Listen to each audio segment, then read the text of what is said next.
Islam.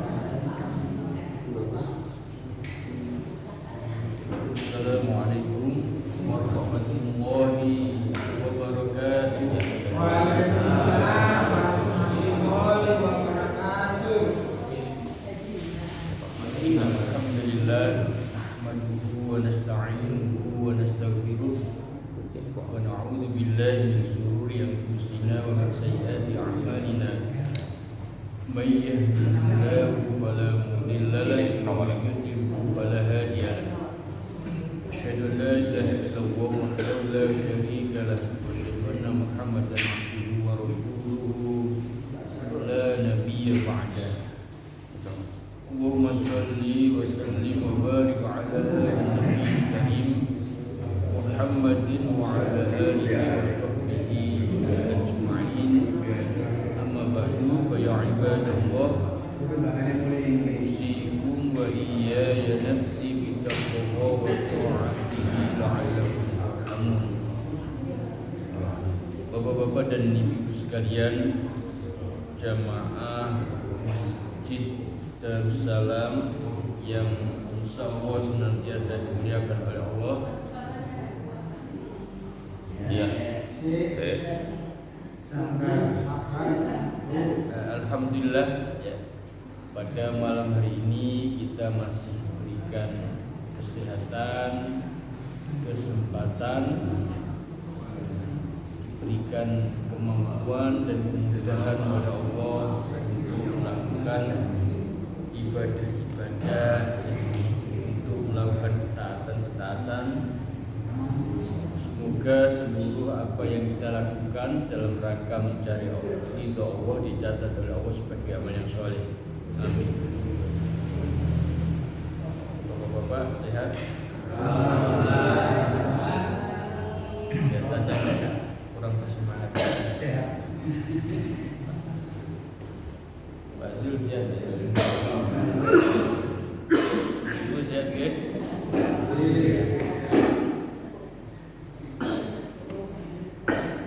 Bapak-bapak dan ibu sekalian,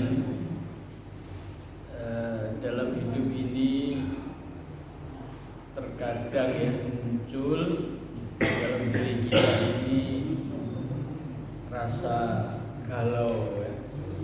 Galau, dia tidak marah ya, rasa jengkel, sedih, gelisah, bingung, cemas ya. Dia dalam diri kita itu muncul ya perasaan ya, pesimis di dalam menghadapi hidup ya, berprasangka buruk terhadap masa depan kita ya. Kadang-kadang muncul ya. Tentu perasaan-perasaan ini, kondisi-kondisi ini muncul ya karena berbagai macam hal.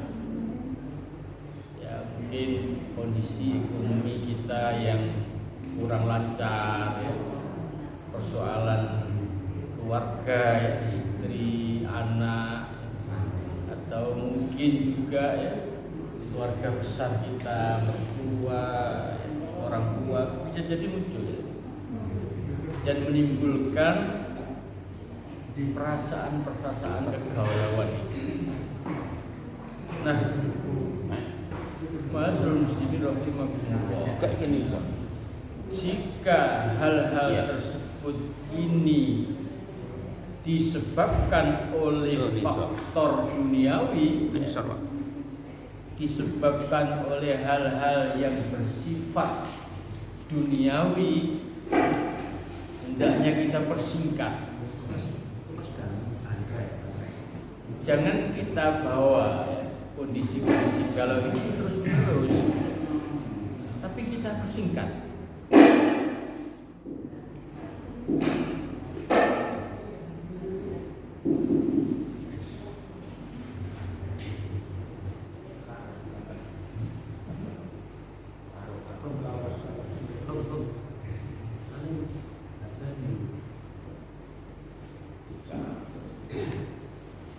Jadi kalau kegelisahan ya, kegundahan itu disebabkan faktor-faktor duniawi, maka segera kita persingkat.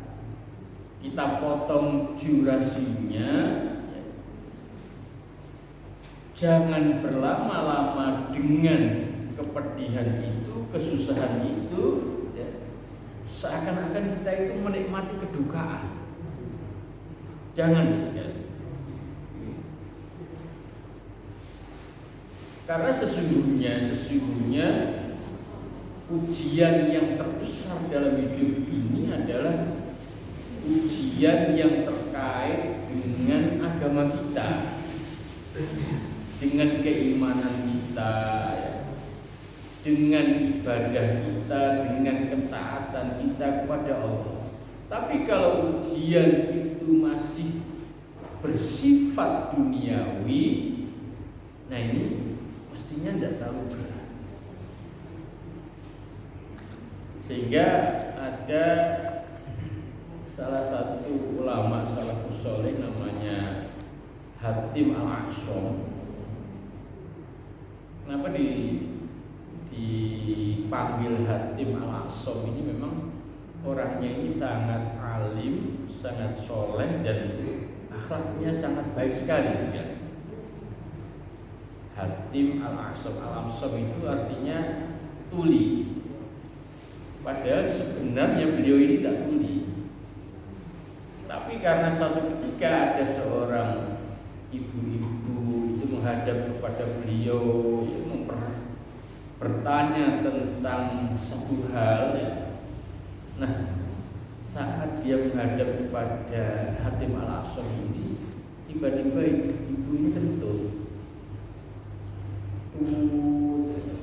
Karena dia kentut, dia ini merasa malu di hadapan ulama, di hadapan kiai, ya, ustaz kok kentut.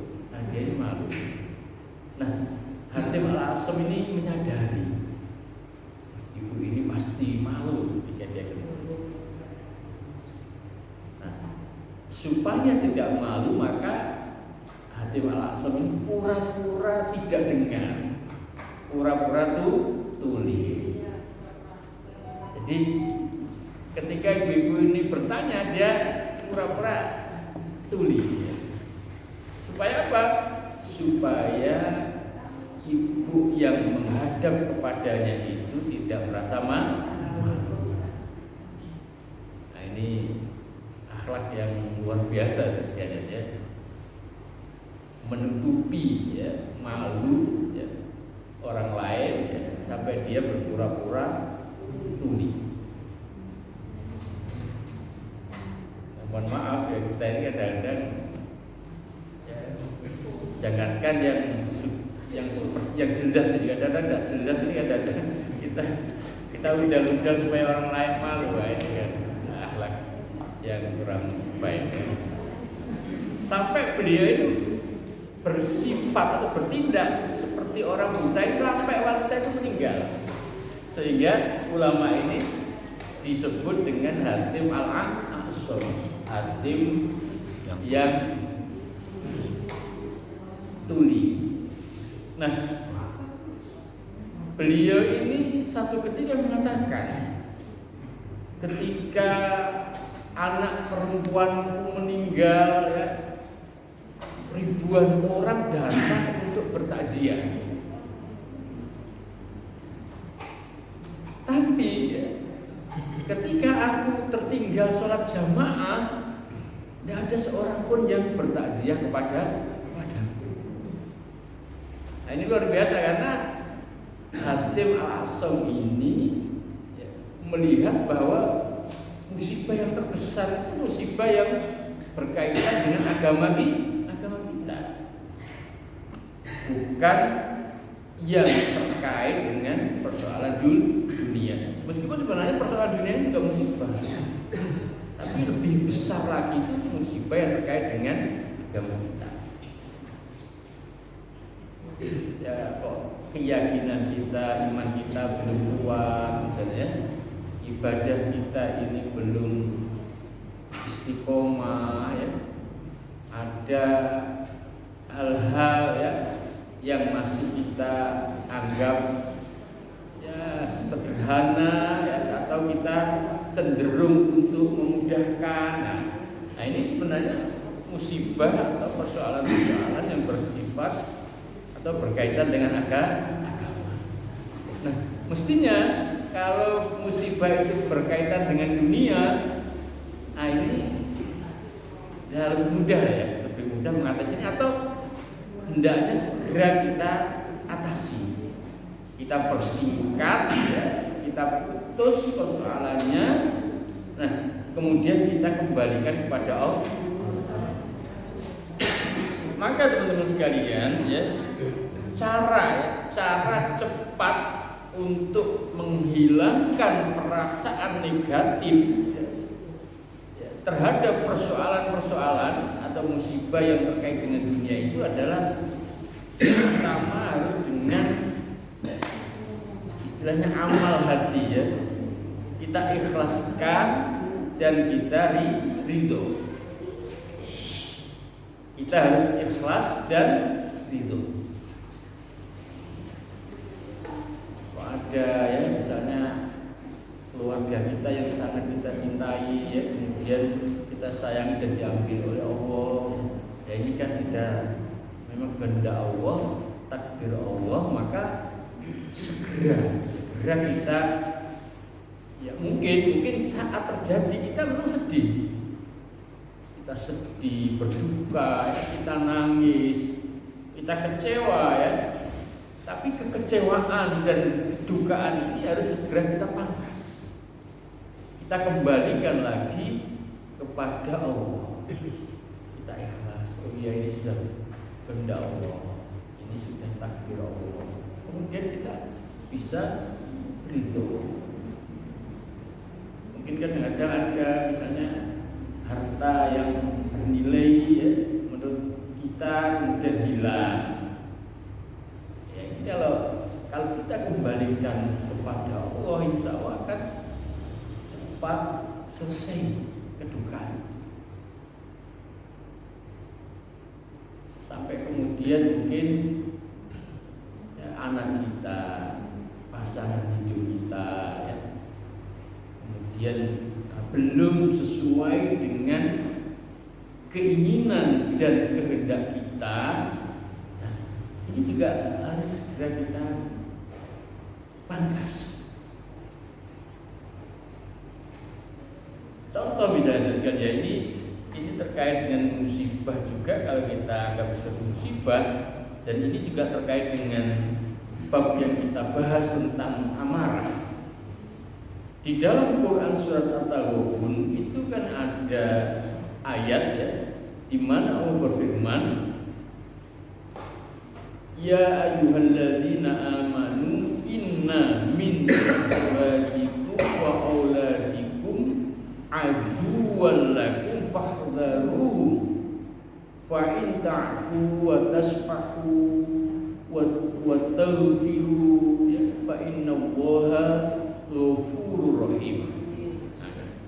Jadi wahai orang-orang yang beriman, sesungguhnya di antara istri-istri kamu, ya, atau pasangan-pasangan kamu dan anak-anak kamu itu ada yang menjadi musuh bagi kamu.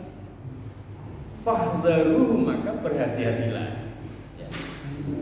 Tetapi kata Allah, jika kalian memaafkan, wa inta'fu, ya. Terus kemudian jika kalian tidak dendam, ya, artinya tidak menyimpan kebencian terhadap pasangan dan anakmu dan memohonkan ampun kepada Allah, sesungguhnya Allah itu Maha Pengampun. Jadi ini juga merupakan satu nasihat atau peringatan dari Allah bagi kita, ya, bagi laki-laki, bagi suami, bahwa di antara istri dan anak-anak itu ada yang menjadi musuh, ada yang menjadi musuh. Ya misalnya kalau di dalam Al-Quran itu istrinya Nabi Nuh, ya kan? Istrinya Nabi Lut, ya, itu kan musuh-musuh suaminya di dalam berdakwah. Anak juga begitu, ada anaknya Nabi Nuh yang bernama Kan'an. Tapi bagaimanapun juga sekalian bahwa kesalahan apapun yang dilakukan istri anak, kalau kita bisa memaafkan, kemudian menghapuskan kemungkinan dendam yang timbul atau kebencian, kemudian memohonkan ampun, ini tetap lebih baik. Tetap lebih baik. Bahkan kita ini harus berhati-hati ya, di dalam mensikapi amarah yang mungkin timbul pada diri kita terhadap anak-anak kita.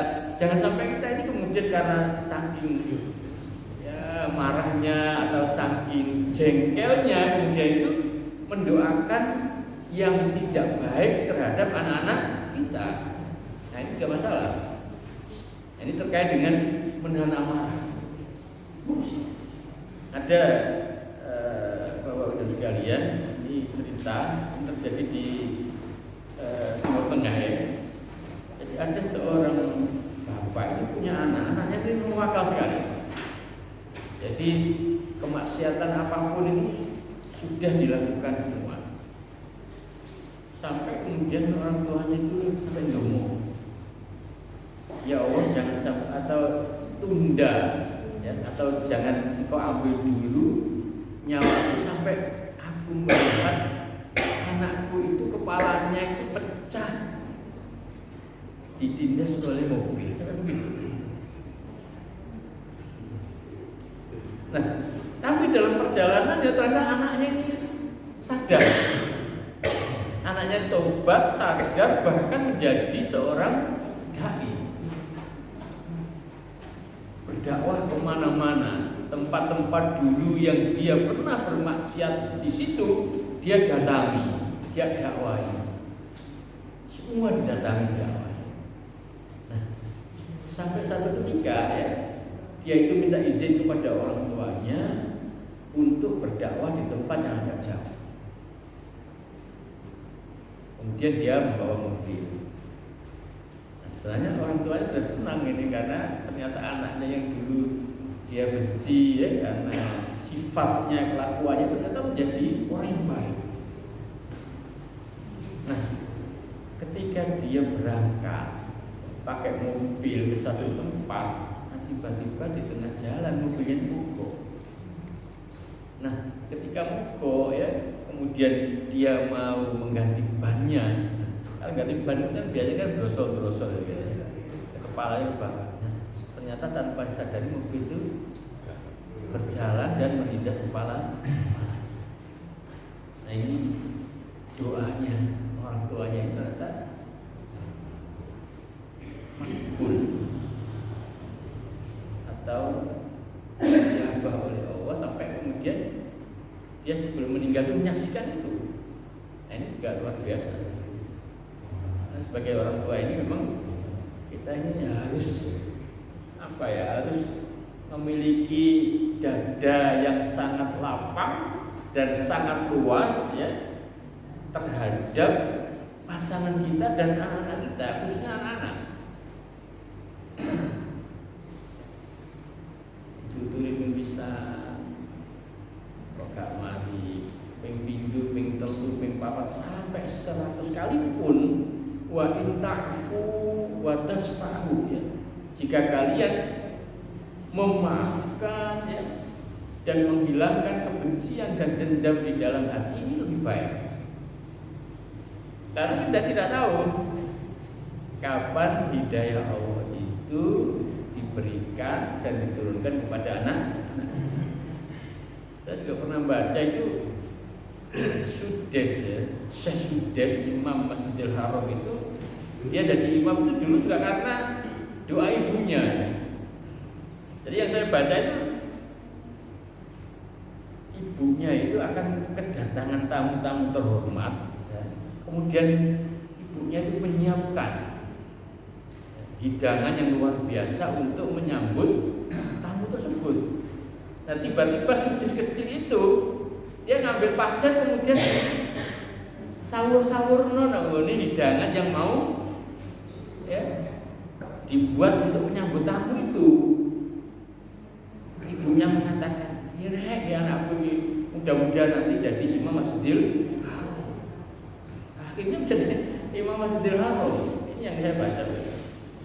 Artinya ya sebagai ibu ya, sebagai orang tua ya, terkait dengan menahan amarah ini, hendaknya kita juga memiliki ya hati yang luas, hati yang lapang ya, pemaaf yang tidak terbatas ya, sehingga kemarahan yang mungkin timbul karena perilaku anak kita, hendaknya doa yang muncul dari lisan kita ini selalu doa-doa yang terbaik.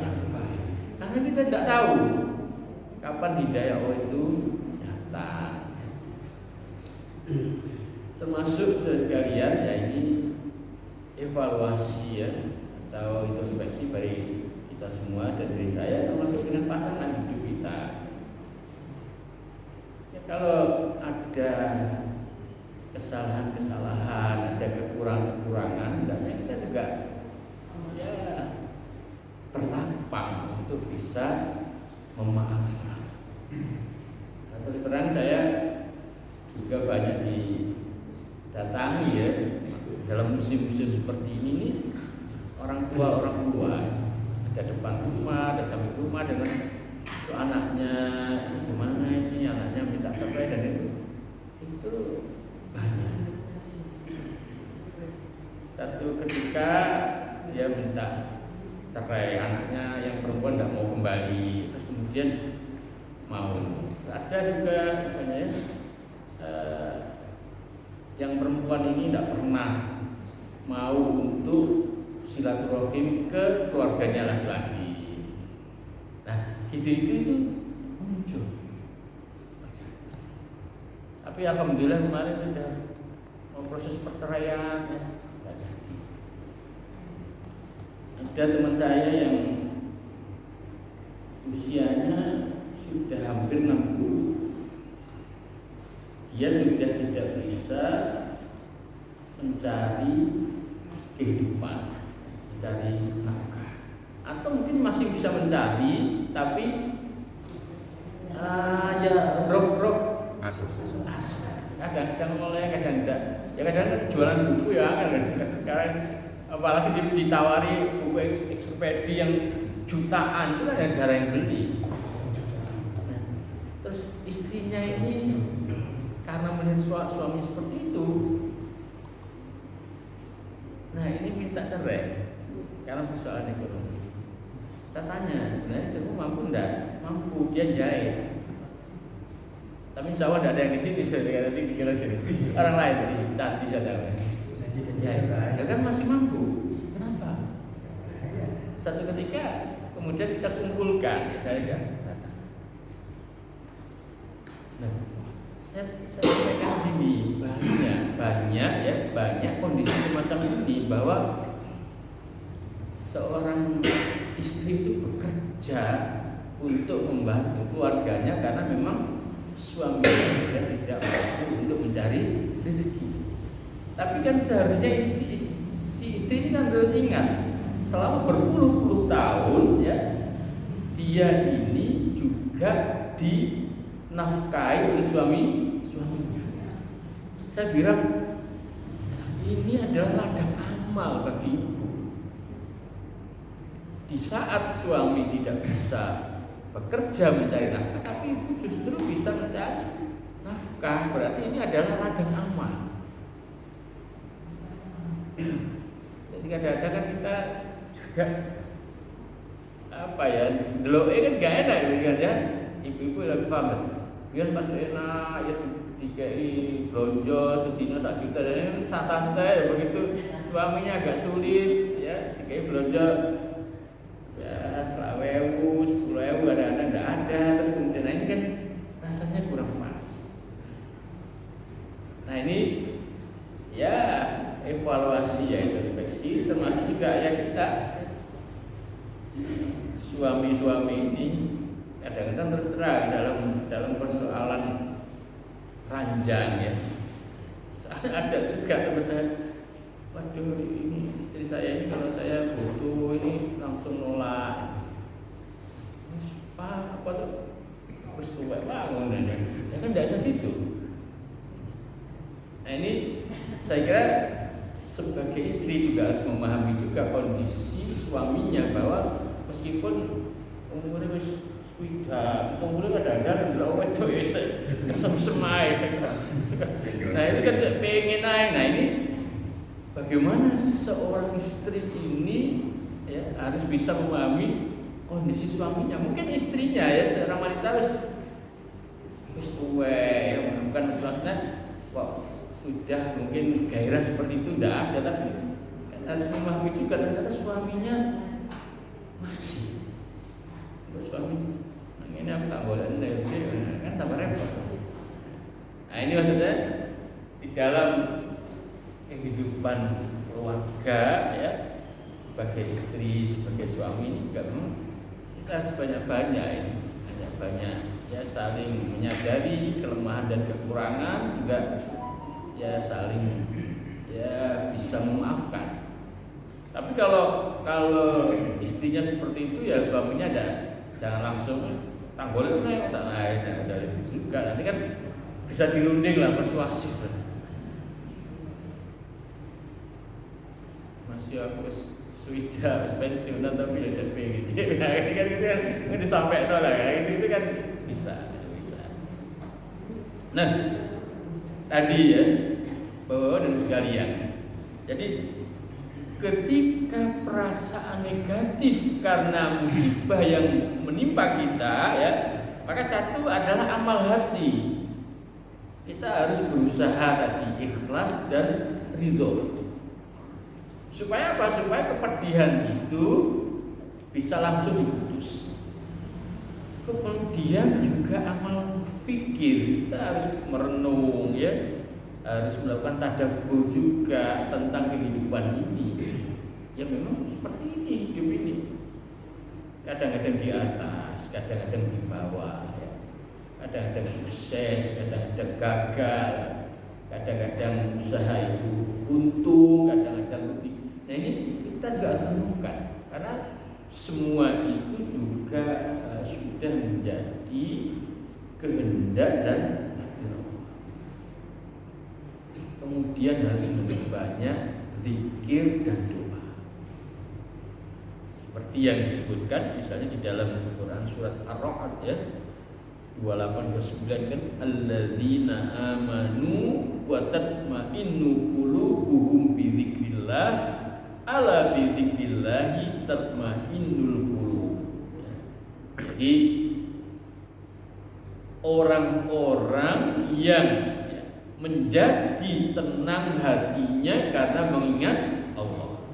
Ketahuilah bahwa dengan berzikir dan ingat kepada Allah itu maka hati-hati kita ini menjadi tenang. Jadi Syekhul Islam Ibnu Taimiyah itu beliau kalau punya masalah dan dia ini kesulitan untuk menyelesaikannya, itu beliau duduk ya, kemudian membaca la haula wala quwata illa billah sampai ribuan kali. Kemudian masalahnya hilang, menjadi tenang. Karena la haula wala quwata illa billah ya, tidak ada daya ya, tidak ada upaya, tidak ada kekuatan kecuali dari Allah. Kalau sudah kita menyadari semacam itu, insya Allah kita ini menjadi legowo. Iya ya, aku itu isopo, duyopo ya, ganti popo. Semua atas kehendak ya, semua atas kemauan dan kekuatan dari Allah. Jadi boleh seperti itu. Kalau ibu misalnya atau bapak-bapak masalah ya guys, tunggu ya sholat itu yang anteng, kemudian berzikir yang banyak, la haula wala quwata illa billah yang banyak, hasbunallahu wa ni'mal maulah, seperti itu. Kembalikan kepada Allah. Kemudian juga bisa misalnya tilawah Al-Quran, membaca Al-Quran. Insya Allah dengan banyak-banyak membaca Al-Quran ya. Kemudian bersilaturahim, kalau punya kelebihan rezeki bersedekah. Nah insya Allah masalah-masalah yang ada di dalam diri kita ini akan diberikan jalan keluar oleh Allah. Nah, sekalian, kemampuan, ya, kecepatan, ya, di dalam menukar, di dalam mengganti kondisi-kondisi yang negatif menjadi positif. Nah, ini memang sangat, ya, dipengaruhi dan ditentukan oleh kuat dan lemahnya iman kita. Insya Allah kalau iman kita itu kuat, ya, iman kita itu besar, ya, kondisi-kondisi seperti itu mudah di atas. Tapi kalau iman kita lemah, ya ini memang juga sulit. Termasuk juga pengendalian, ya, terhadap perasaan kita. Terus terang, bapak-bapak dan sekalian, kadang-kadang kita ini juga, ya, kalau dalam kondisi yang terpuruk, ini perasaan kita ini kadang-kadang juga, ya, ikut terpuruk juga,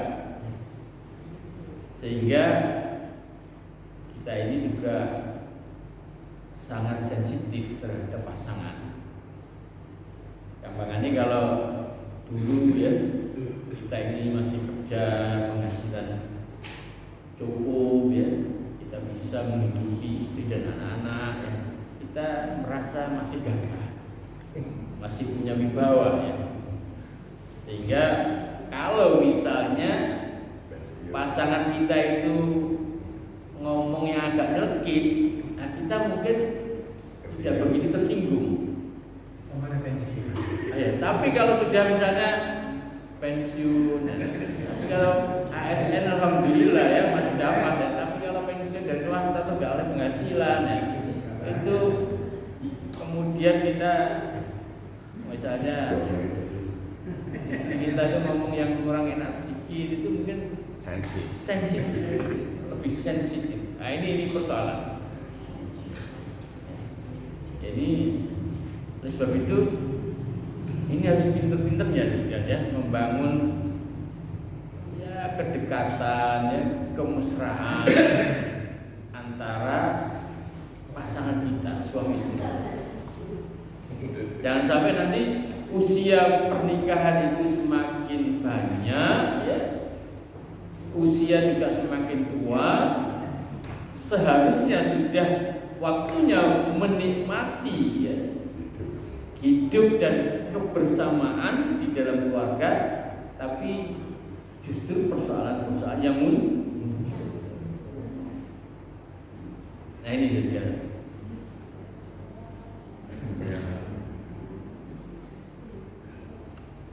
Nah, ini apa, ya, termasuk yang harus kita latih memang, ya, kesabaran tadi dan memiliki jiwa yang bersih dan mudah memaafkan.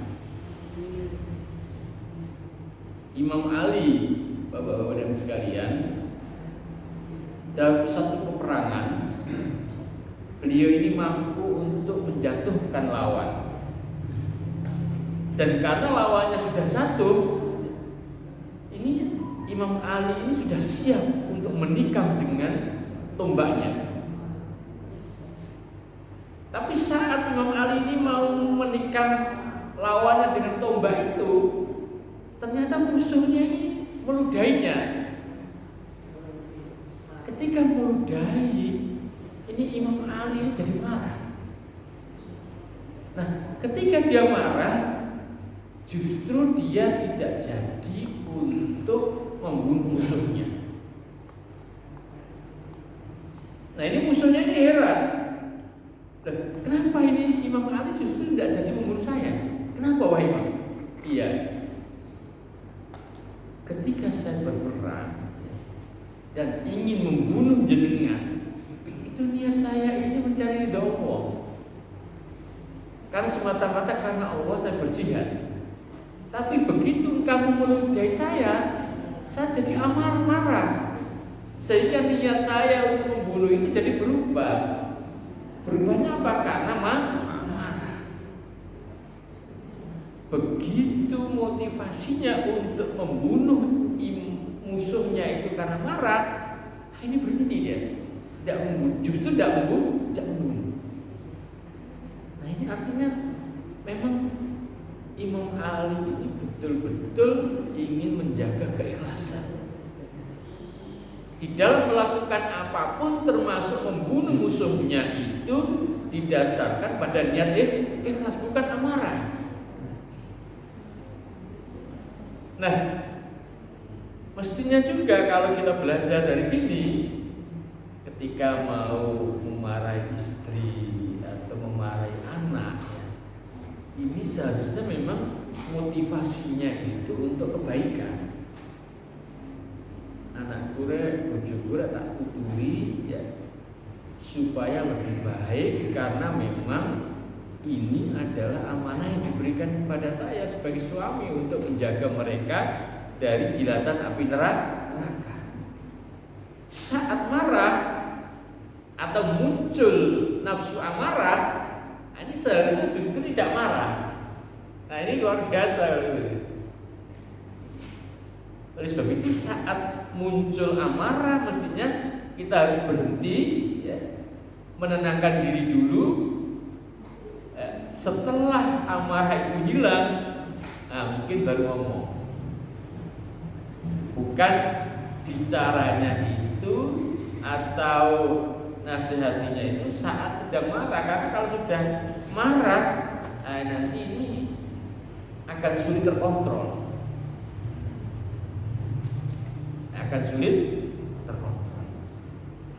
Nah inilah yang disebut dengan al-kadhiminal ghaidha wal 'afina 'anil nas, menahan amarah dan memaafkan. Jadi ini luar biasa saja kisah dari Imam Ali ini bisa kita berbaca bahwa saat kita marah seharusnya kita justru tidak melakukan apa-apa, tapi saat sudah tenang ya, saat amarah itu reda, nah mungkin baru ngobrol. Nah, ma'asyiral muslimin rahimakumullah. Jadi ya kenapa sih kita ini kok gampang marah? Gampang marah itu kenapa? Dan saya kadang-kadang merasa kita ini kadang-kadang marah itu kepada orang yang kita anggap lemah, biasanya begitu. Kenapa kalau dengan teman ya, dengan sahabat itu kadang-kadang kita ini justru tidak gampang marah, tapi kalau dengan istri, dengan anak itu kadang-kadang kok gampang marah. Kenapa? Ini kan juga berbahaya. Seharusnya sama istri, sama anak, keluarga itu mestinya justru tidak marah. Tapi kadang-kadang kita itu marahnya karena kita merasa bahwa mereka itu ada dalam penguasaan kita. Kadang-kadang kita menganggap bahwa mereka ini lemah karena ada dalam penguasaan kita, dan kita kadang-kadang merasa lebih kuat. Sehingga ketika kita marah dan kita lebih gampang untuk melampiaskan amarah itu. Dan saya kalau pas marah itu mikir, kenapa? Saya kemudian kan juga bekerja, kalau sama rekan kerja, sama anak buah apa, tapi kalau sama anak diri kadang-kadang gampang marah. Nah ini kan masalah. Ini kan enggak. Kadang-kadang mungkin di kantor kita, wah bapak ini sabar ya, sabar. Tapi kalau di rumah dikira ya sabar, nek omah bareng tapi omah kurang. Ono sing ngono.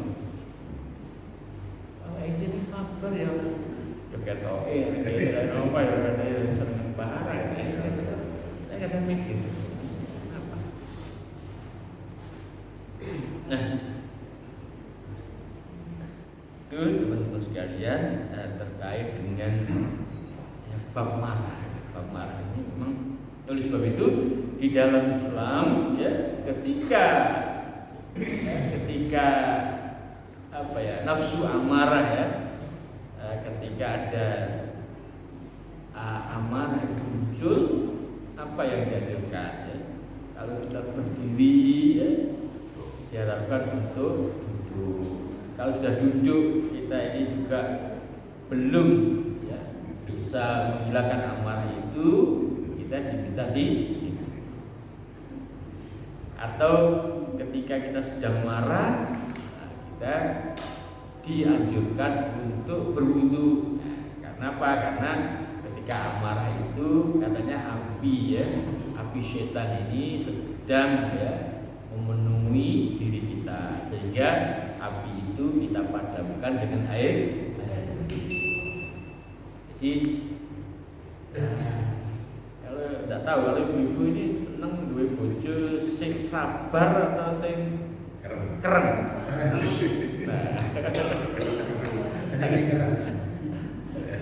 Kok kira orang sing seneng duwe bojo termasuk ya itu tadi ya ini ya namanya juga belajar gitu ya. Kan kita harus mempertimbangkan ya, harus memikirkan tentang akibat. Jadi kalau amarah itu baik di keluarga ya, di masyarakat atau dimanapun juga, ini memang punya pengaruh yang negatif, sehingga kita perlu berpikir berulang-ulang. Apa ya, apa risikonya atau pengaruhnya ke keluarga, jadi ya ada harmonis. Kalau misalnya amarah itu dengan teman ya, nanti hubungan dengan sesama teman itu juga menjadi tidak baik, sampai ada percekcokan atau pertengkaran. Itu karena ya tidak ada kemampuan untuk mengendalikan amarah. Nah ini barangkali Bapak-bapak sekalian sedikit sharing yang kita bisa sampaikan pada malam hari ini.